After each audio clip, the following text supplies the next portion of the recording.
কারোর চেহারা অসৌন্দর্য বা চেহারা কাটিং ভালো না বা গায়ের রংটা হয়তো শ্যামলা বা কালো, এই কারণে কাউকে যদি তাচ্ছিল্য করা হয়, তাকে যদি অপমানকর কথা বলা হয়, মন খারাপ হওয়ার মতো কথা বলা হয়, সেটা যদি খোদ বাবা মাও বলেন, তাহলে এই বাবা মা আল্লাহর কাছে পাপিষ্ঠ এবং অপরাধী হিসেবে বিবেচিত হবে।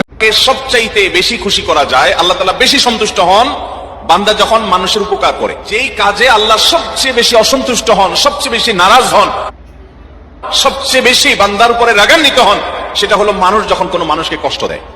কারোর চেহারা অসৌন্দর্য বা চেহারা কাটিং ভালো না বা গায়ের রংটা হয়তো শ্যামলা বা কালো, এই কারণে কাউকে যদি তাচ্ছিল্য করা হয়, তাকে যদি অপমানকর কথা বলা হয়, মন খারাপ হওয়ার মতো কথা বলা হয়, সেটা যদি খোদ বাবা মাও বলেন, তাহলে এই বাবা মা আল্লাহর কাছে পাপিষ্ঠ এবং অপরাধী হিসেবে বিবেচিত হবে। মুসলমান হয়েও যারা জান্নাতে যেতে পারবে না, তাদের ভিতরে 5 নম্বর ব্যক্তি হলো ভাই অশ্লীল ভাষায় কথা বলে, যে গালিগালাজ করে, যে কথায় কথায় আজে বাজে মন্তব্য করে এবং উগ্র মেজাজি, মানুষকে সব সময় দমায় রাখার চেষ্টা করে, দাবায় রাখার চেষ্টা করে।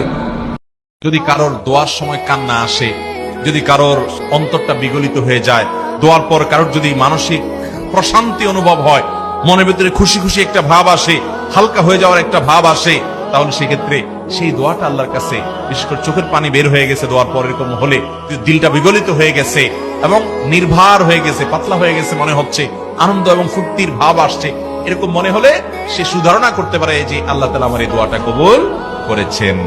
একবার দরুদ শরীফ পড়লে 10টা নেকি হয়, 10টা গুনাহ মাফ হয়ে যায়। আল্লাহ পাক 10 বার আপনার প্রতি রহম করবেন, আপনার মর্যাদা আল্লাহ পাক 10 গুণ বাড়িয়ে দিবেন। বলেন সুবহানাল্লাহ। কবরে সবচেয়ে বেশি আযাব হয় কিসের জন্য জানেন? কবরে সবচেয়ে বেশি আযাব হয় হাদিসে যেটা বলা হচ্ছে, রোজা না রাখার কারণে না, মানুষকে গালি দেওয়ার কারণে না, সুদ খাওয়া ঘুষ খাওয়ার জন্য না, এগুলো গুনাহ, বড় কবিরা, এগুলোর জন্য আলাদা শাস্তি। কবরের অধিকাংশ আযাব হয় আকসারু আযাবিল কবরি আল বাউল। আল্লাহর হাবিব সাল্লাল্লাহু আলাইহি ওয়াসাল্লাম বলছেন, কবরের অধিকাংশ আযাব হয় হচ্ছে পেশাবের কারণে। ওই যে পেশাব করার পরে আপনারা অনেকে টিস্যু পেপার ব্যবহার করেন, এটা কুলুপও নেয় না, পানিও দেয় না, বি কেয়ারফুল। কবরের সবচেয়ে বেশি আযাব হয় কিন্তু এই পেশাবের ছিটা প্যান্টে লাগার কারণে। তিনি আমার সবকিছু দিয়েছেন, ঠিক না? আল্লাহ আমার সমস্ত প্রয়োজন পূরণ করতেছে, যে আমারে সব দিল এবং আমি ডাকলেও দেয়, না ডাকলেও দেয়, এমন মালিক আমি পাবো কোথায়? মা গাররাকা বিরাব্বিকাল কারীম। আল্লাহ বলে, বান্দা বলো না, এমন মেহেরবান মাওলা, আমার মতো দয়ালু রব থেকে কে তোমারে ধোঁকা দিল? এমন মালিক কই পাবা, এমন মুনিব কই পাইবা?